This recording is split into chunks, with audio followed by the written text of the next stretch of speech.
I took a lift to Lonsdale Meadows. Only the foundations of the houses can be seen on this archaeological site, but copies were built just a few yards away.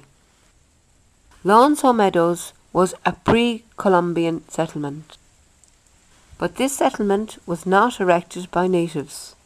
This was a European settlement built by Vikings.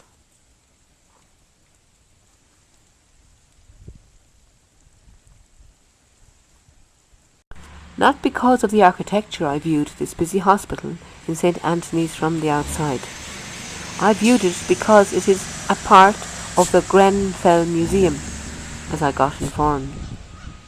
Dr. Grenfell was the first doctor who brought a proper medical care to this area. Dr. Grenfell moved to St. Anthony's and opened the first hospital. He was not working only in medical care, but also in other welfare sectors.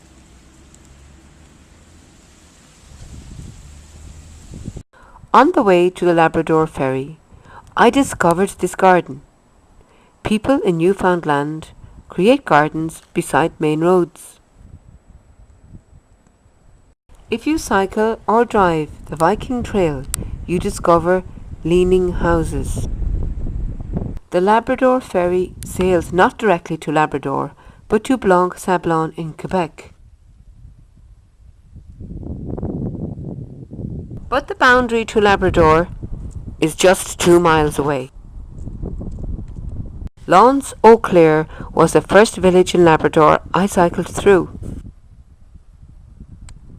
If you drive the Trans-Labrador Highway further north, you will reach the Pinware River.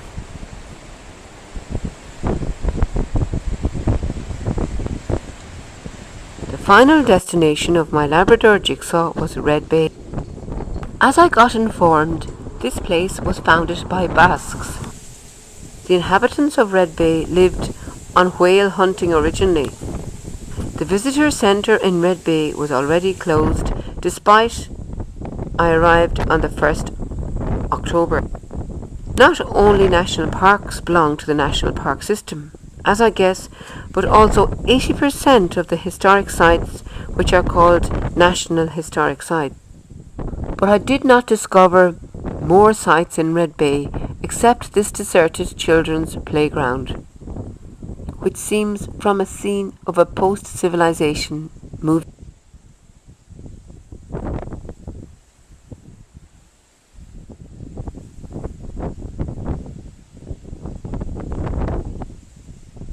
In Red Bay, you can find the real start of the Trans-Labrador Highway. The next village complex can be found 80 kilometres further north. To Goose Bay Community Complex, you would have to drive a further 430 kilometres.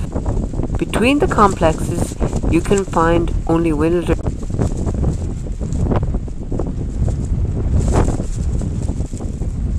Then I was on the way back.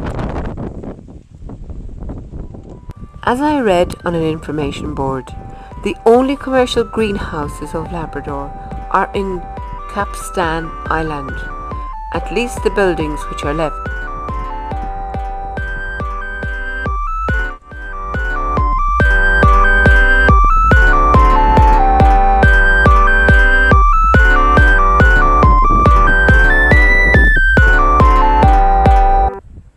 On the way to Lance Amour Lighthouse, there is an old graveyard of native inhabitants, at least what you can see.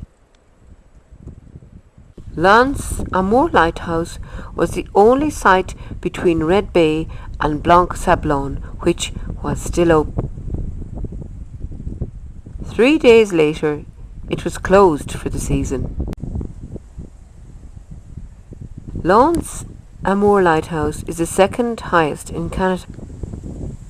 There is a museum inside, in which 2 ladies served a Christmas pudding to me. The Christmas pudding was left from the day before.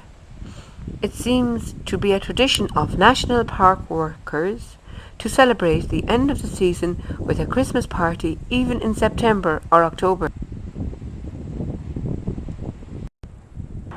Of course, I took the opportunity to walk the stairs to the top of the lighthouse. There you have a good view across the Bell Strait towards Newfoundland, but also over the site. Lawn Samour, in English Cove of Love, was called Cove of Death before. The reason was that lots of ships sank in the Bell Strait. On the beach there is the wreck of the HMS Raleigh, which crashed with an iceberg and sank to the ground of the sea in 1922. The British Navy destroyed the wreck 4 years later because locals of this area took too much material. There can still be remaining things of this ship found.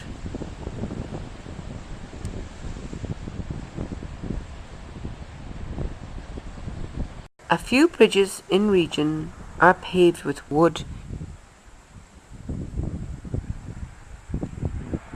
A few electricity poles in Newfoundland and Labrador have 2 tips, one at the bottom, one at the top.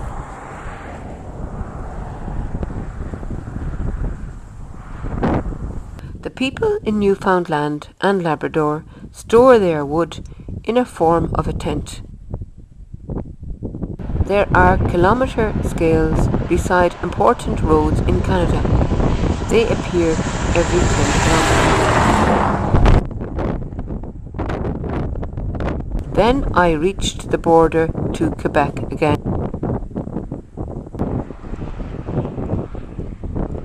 Then I returned to Blanc-Sablon. There I did not discover anything worth to see, except this Pilgrim Hill.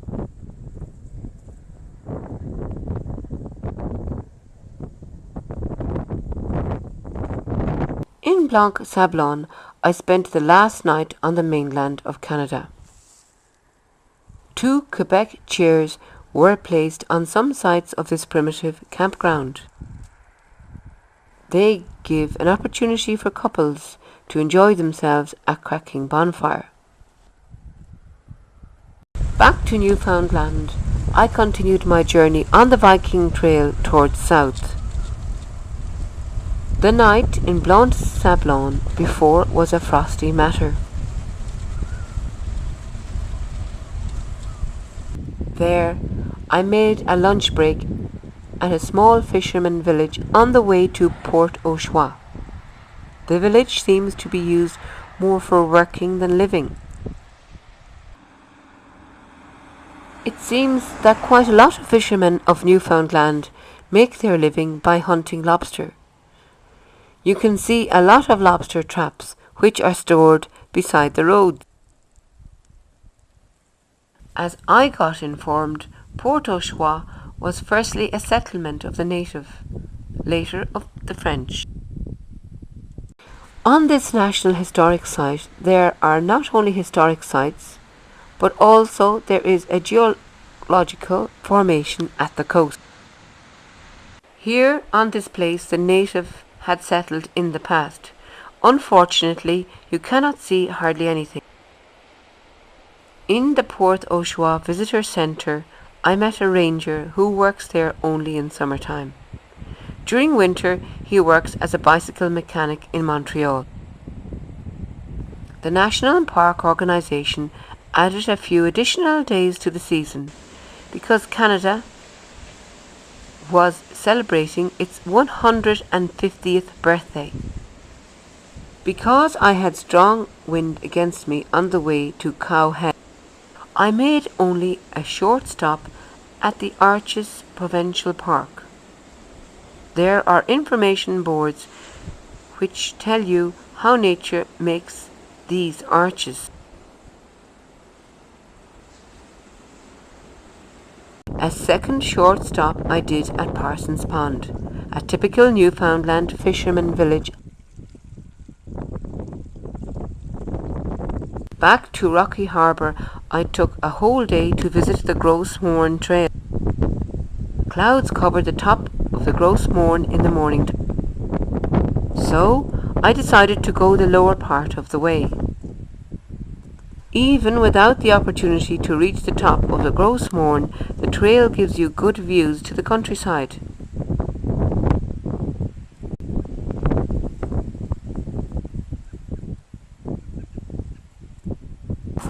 Besides the walking tracks, the National Park Organisation has erected primitive campgrounds.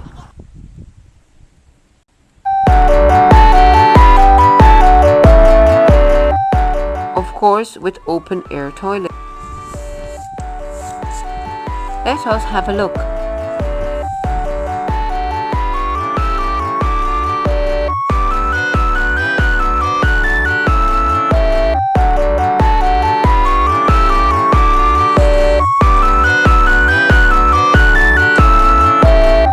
The sun appeared on the way back.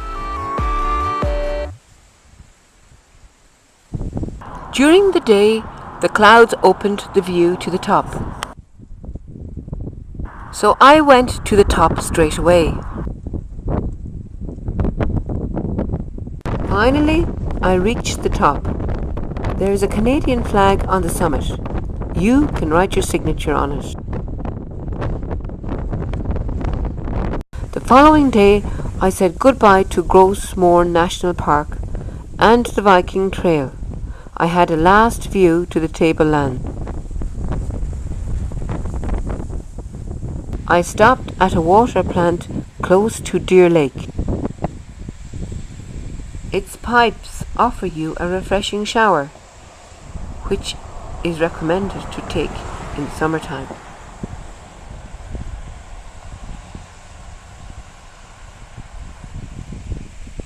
Before I continued my journey towards east, I saw the Corner Brook Railway Museum from outside.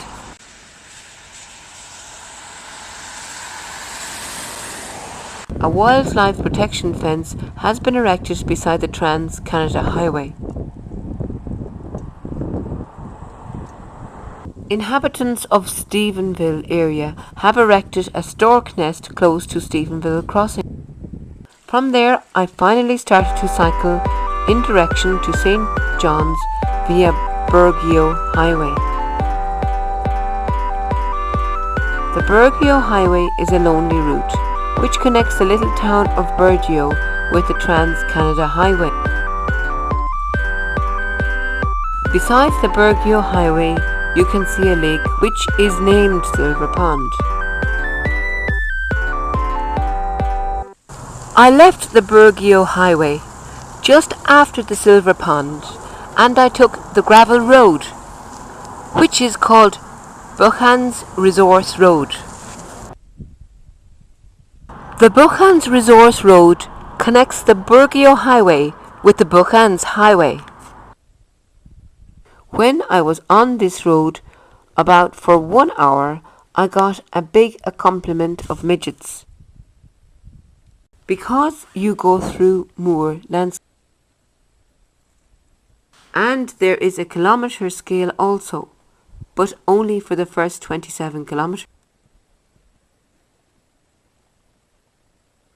After a while you meet the Lloyd's River, which flows in the Red Indian Lake.